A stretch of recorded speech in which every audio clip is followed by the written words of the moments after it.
Welcome back to the channel Break from Fear with Terry Pickens. Today, as with every video, even if the subject is different, we're talking about people living in survival mode and why it's imperative to get out of survival mode. Survival mode is not intended for you to live in 24/7. It's an emergency state that requires rational danger. I say rational because the danger when you're living in it becomes irrational, meaning it's not real. But as you all know, if you focus on something long enough, you can create it. Whether it's disease, it's a car accident going to happen, you're able to create it.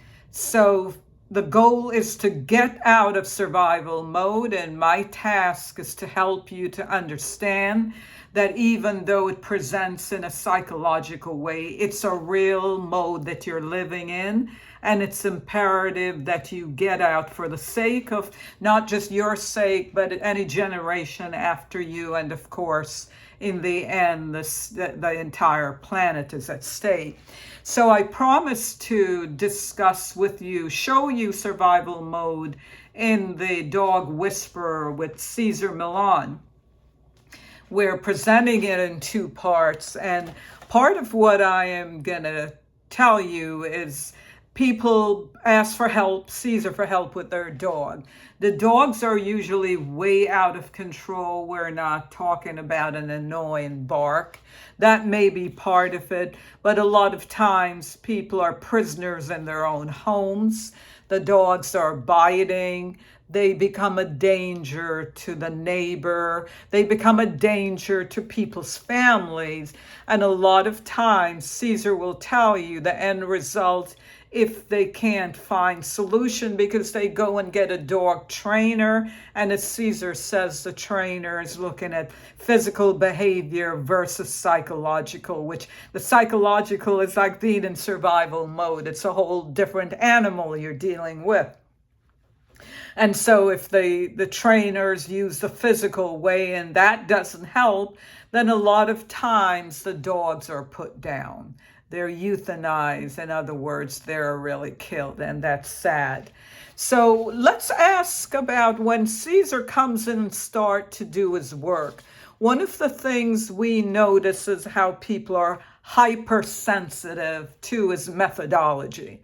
So the method is usually just barely touching the dog in the neck or with his feet, and for Cesar to have to always stop and explain why he's doing it, where he's doing it, and reassure that it doesn't hurt, tells you that there's something going on with the dog is a pack leader in the home, but it really should be the human.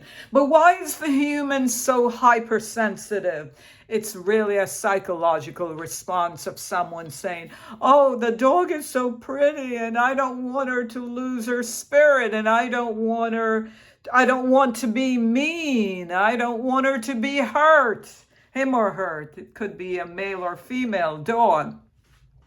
However, each and every person in that room admits to feeling, first of all, their energy is never calm and assertive.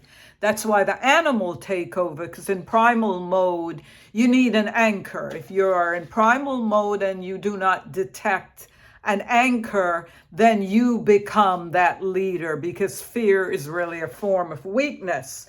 And so the reason that sensitivity is there, it's imbalance.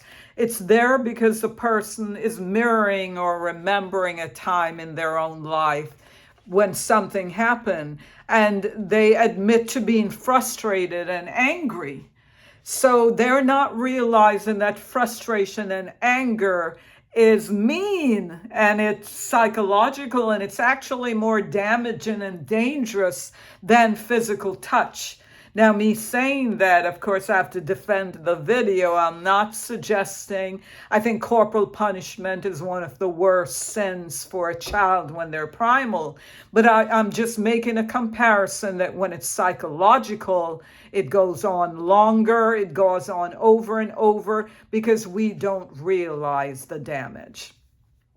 That said, I will finish this in part 2. I want the videos to be short so you get the gist of it and you sit with it. In the next video, we will continue with Cesar Millan and the dog whisperer and the psychological symptoms behind it. Don't forget to subscribe, use the like button, and please comment. Enjoy until we'll see you next time.